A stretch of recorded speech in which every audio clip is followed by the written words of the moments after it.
Abraham Lincoln is often celebrated for his leadership during one of the most turbulent periods in American history, the Civil War.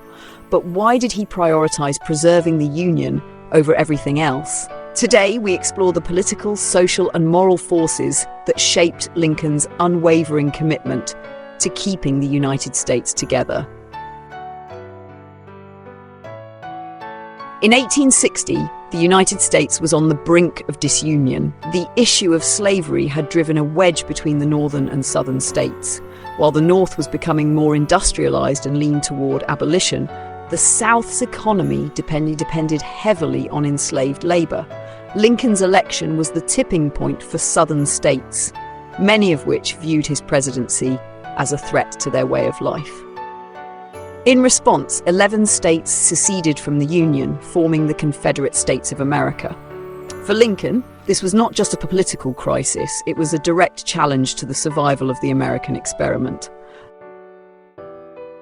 Lincoln believed that the Union was more than just a collection of states. He saw it as a beacon of democracy, founded on principles of liberty and equality. In his first inaugural address, Lincoln argued, "The union of these states is perpetual. It is safe to assert that no government ever had a provision in its organic law for its own termination."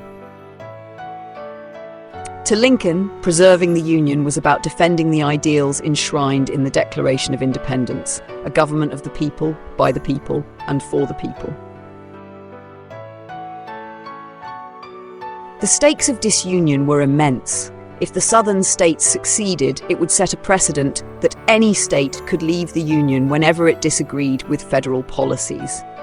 Lincoln feared this would lead to the collapse of the United States as a functioning democracy and open the door for external threats. Lincoln also worried that a divided America would be vulnerable to foreign influence. The Union's strength was crucial to maintaining its independence on the world stage. While Lincoln's primary focus at the start of the war was preserving the Union, the issue of slavery became increasingly central. He understood that slavery was at the heart of the conflict and that ending it would be essential to achieving lasting peace. In 1863, Lincoln issued the Emancipation Proclamation, framing the war as a fight not just for unity, but for freedom. This decision rallied abolitionists, undermined the Confederacy's labor force, and ensured that the Union's cause was seen as morally just. Preserving the Union came at a tremendous cost.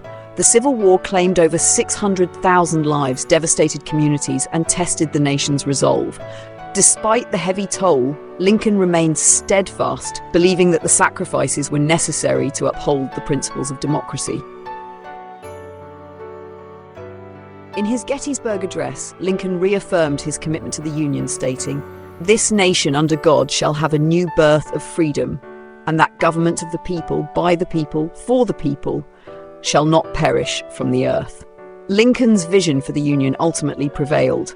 By prioritizing unity, he ensured that the United States could rebuild and emerge stronger after the war. His leadership laid the foundation for a nation committed to equality and justice, even as those ideals remained a work in progress. The passage of the 13th Amendment, which abolished slavery, was a direct result of Lincoln's determination to see the Union preserved and improved. Abraham Lincoln's decision to prioritize preserving the Union was more than a political strategy. It was a moral imperative. His leadership during the Civil War reminds us of the enduring strength found in unity and the importance of fighting for principles that bind a nation together.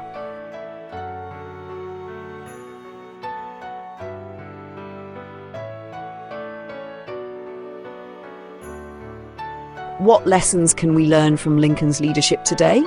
Let us know your thoughts in the comments below. Don't forget to like, share, and subscribe for more historical insights.